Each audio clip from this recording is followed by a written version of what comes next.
Yes, welcome Sandeep. Sandeep Ganediwalla.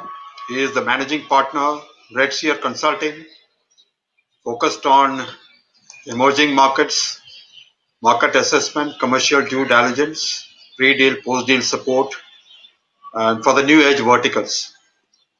Over to you, Sandeep. You'll be talking about the market insights, focusing on GCC MENA region. Over to you, Sandeep. Go ahead. Thank you, Rajan. Yeah. Hello, everyone. So, a quick Rajan has already given an introduction, but I've been in the region for 12 years and uh, all through have been only in technology. So, we look as Redseer, we look at multiple verticals, be it e-commerce within e-commerce, multiple verticals of e-commerce, and our main aim is to how can we go deeper and provide insights in sectors which are very nascent and dark. When Rajan reached out to us on dark kitchens or cloud kitchens, that is one sector where the insights are very limited and it is a lot of hearsay that happens. So we recently released a report also on dark kitchens for the region, starting with UAE, followed by Saudi, on what's happening in the market. So what I would do is maybe I'll take some snippets from that report to shed some light on at least how we see this market, and then happy to hear your thoughts.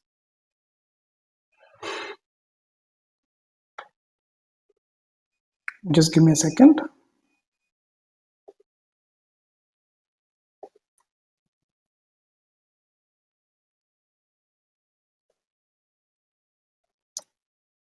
I hope my screen is visible. Rajan, can you confirm?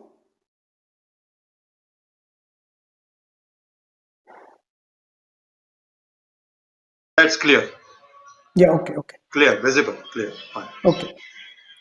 So maybe a quick introduction. We are 200 plus employees right now across 6 offices, primarily working in consumer internet space. Our the main reason how why people come to us or clients come to us is the IP that we generate. So at any given point of time, we are looking at multiple verticals across emerging markets, serving the data deficient markets. So that's the space that we play in, and that IP helps us to provide differentiated insights and help our clients to take decisions quicker. We have been recognized as the top 25 consulting firm in the Middle East. We would have advised across the geographies that we work more than $30 billion worth of transactions. And using all the IP that we develop, we do a lot of thought leadership. And the Dark Kitchen report that I wanted to share today is part of the thought leadership that we did. A quick overview. So we cover traditional sectors and consumer internet sectors. Within consumer internet sectors, we cover fintech, online mobility, food tech, health, and obviously e-commerce, where we cover multiple verticals of online retail. Some of our work in dark kitchens. The first one that you see, home delivery of foodtainment, which is a report that we launched last year, which talks about the integration between entertainment, food delivery, and home delivery services, and what that means in addition to OTT. So that was an interesting take that we did, and there are some other reports that we have done. We have been tracking this vertical now for more than 4 years, right from its infancy. So this is not the first time that we are looking at it. The report, the snippets that I decided to show today are from our UAE report, and hopefully that gives you a context of the wider region. The report is called Dark Kitchens, the Bright Future of Food Services. And what I wanted to talk about is what is the macro environment of food services and what's happening in food delivery, because dark kitchens and food delivery is very interrelated. And then what's happening in dark kitchens, and then maybe talk a bit about the customer journey.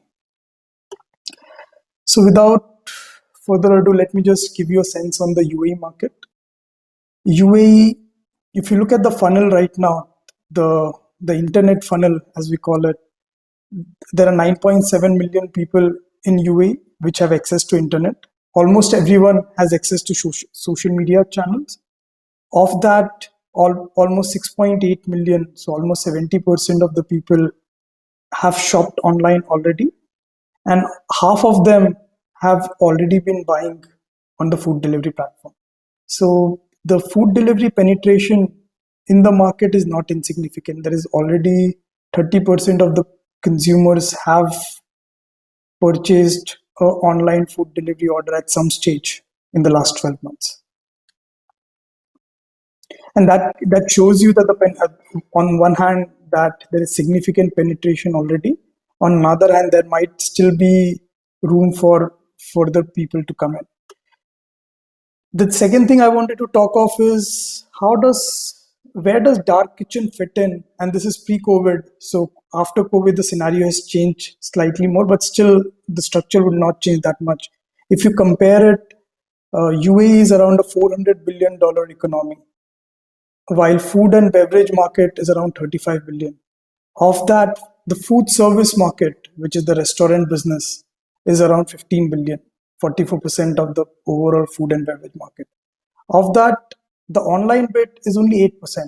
So we're still talking of a massive opportunity on the online side, where 92% is uh, still offline dine-in, and of that, only 3 to 4% is dark kitchen. So the numbers that we are talking of are relatively for dark kitchen small, and you can see if dark kitchen, even a small change in the business model of dark kitchen, the base is so small that the opportunity to grow is very, very high in this market.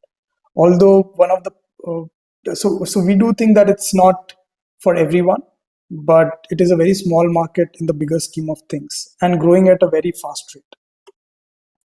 So to put things in context, post COVID, the food services market, which was around 15 billion, we believe that this year has declined by almost 40%. So we estimate now that the food service market is only $40 billion.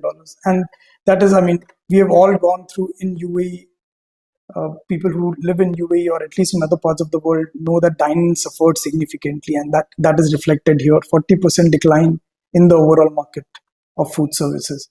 However, when we see what happened on the food delivery, online food delivery, that has seen a very steady rise. So the market was around $1 billion in 2018 in UAE, and it has crossed $1.5 billion, or it's expected to cross $1.5 billion in 2020.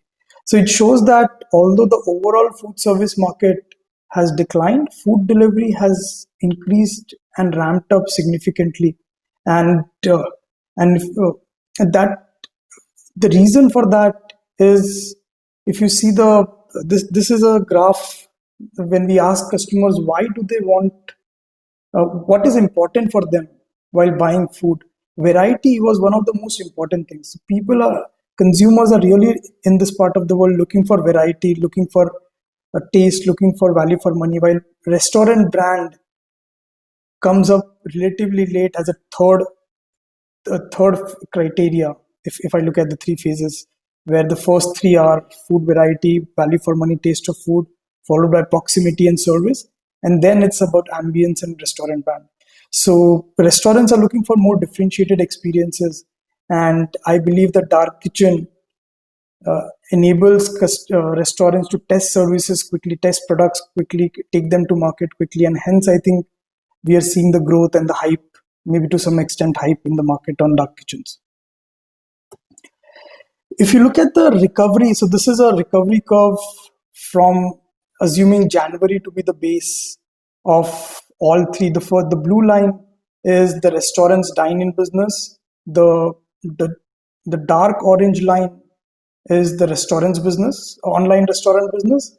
And the last one, the topmost line, light orange, is the dark kitchen business. So as you can see, that restaurant dine-in has still not recovered, while online food delivery has recovered now as we sit in November and growing much faster, while dark kitchens, although they saw a slight uh, at the start of the lockdown around 23rd of May, that few weeks it saw a decline, but after that, the recovery that we are seeing in dark kitchen is very high, and we estimate that this market would have grown.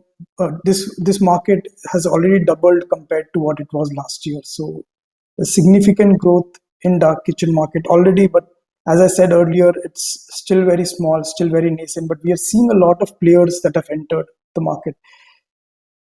Ashish has already spoken about the type of business models. Maybe I'll give you a bit more color on how we see the market. We see it as four different types: virtual brands, which are brands who only focus on marketing. Then there are virtual restaurants who take care of the cooking part also.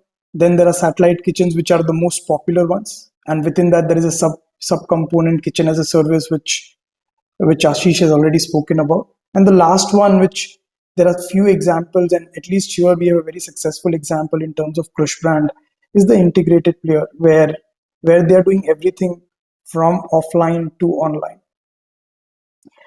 Uh, I don't want to go into too much depth, but I think each model is differentiated in some way or form. What you would see is that all the three, the commonality in all of them is kitchen infrastructure. So all of them have some kind of kitchen infrastructure control and menu creation support. While satellite kitchens, which are more service operated businesses, they only focus on the infrastructure bit and the customer care bit. So kitchen infrastructure, customer care, and these are the three main things that stand out, and this is where each of the operations are different from each other. If you look at just how the different models stack up, on one axis, if you look at brand ownership, so does the restaurant actually own the brand versus the type of restaurant? Do they focus on chained restaurants, or does the kitchen focus on independent restaurants? It's very clear that satellite kitchens are more focused on the chain restaurants like the Kitopis and Icons, which have raised a lot of funding. They focus on existing brands, taking them in micro clusters which don't exist right now. That's the primary focus that they have, while they are also supporting others also, but the main business is for them chain restaurants. Then there are virtual brands where they focus on more independent restaurants, and again more and more on the existing brands. Virtual restaurants, these are the ones that again have raised significant, and Rebel Foods or Fasos and Sweetheart Kitchens and Manushe, I think these are the three big players in at least UAE, which we are seeing and raise significant amounts of money, either in their parent markets or in the local markets. And then finally, I think integrated, we slowly are seeing operations of that, but not that many examples of that. If you look at where the growth is coming from, so there is a significant growth, and is the growth coming from more customers buying online, or is it coming from the same customers buying more of it, or is it coming from just a preference towards an online platform? It is, or it is people are ordering more every time they order. The average order values have not changed during pandemic, so people are ordering almost the same amounts as they were ordering before on a per order basis. However, what has really changed is their preference for online. So that means they are ordering more number of times per week, and there are a lot of new customers that have entered the market, and that's what has driven the online food delivery market, and as a corollary, the dark kitchen market.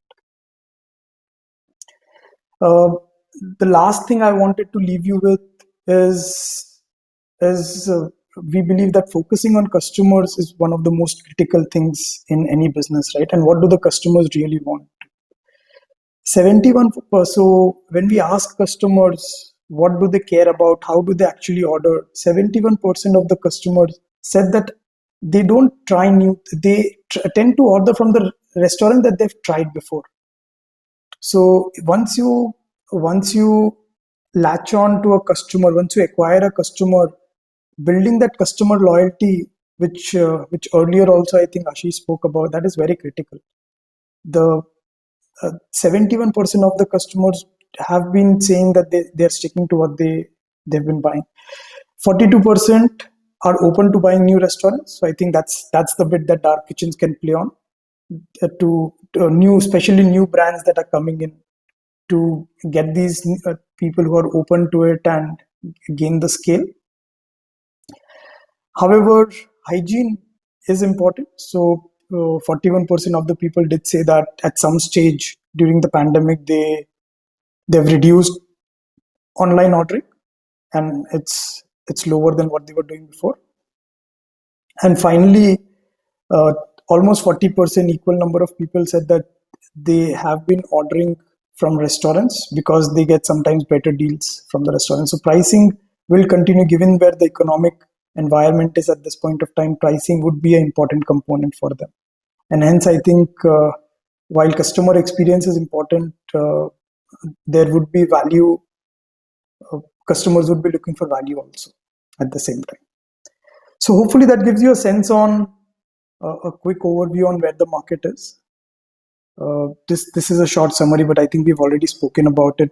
Just the last one, maybe if I want to, there are more than 380 brands on dark kitchens right now, operated across 70 plus kitchens in UAE. So that gives you a sense of how big the market has become in the last 2 years.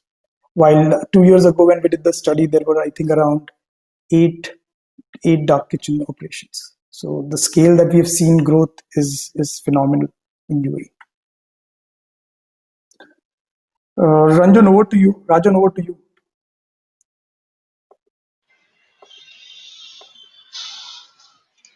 Thanks, Sandeep.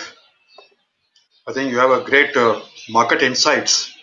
What is your final takeaway for the market reading? Is there any more unicorns are going to be coming in for the GCC like Kitopi? Is there space for more players? I think, Rajan, I genuinely think that we have not even scratched the surface on this at this point of time. Okay. As I was showing you, that the opportunity is massive. I don't know whether the same business models will exist or there will be new business models that will come up. But I think this space, food, dark kitchens, or maybe the larger food tech space is very ripe for disruption. And we will see more new players that will come. And I wouldn't be surprised if there are more unicorns that come up. So it's a good news for the startups who are entering in this space, right? I do think so. I do think that it's not an easy journey. Okay. But as earlier also we spoke about the unit economics, the cost of acquisition is very high. I'm sure you must have seen the restaurants here have come together and launched a food delivery platform to save on commissions that other food aggregators are charging, and the scale that they have reached is relatively, it's very challenging to gain scale for someone new. So I think the cost of acquisition is another. What is the differentiated value proposition that customers will come to you? That part of the equation needs to be very clear and clearly sorted, I feel. Thank you, Sandeep, for the good insights for the GCC MENA region, and for your thank you for your precious time. So look forward next. Thank you.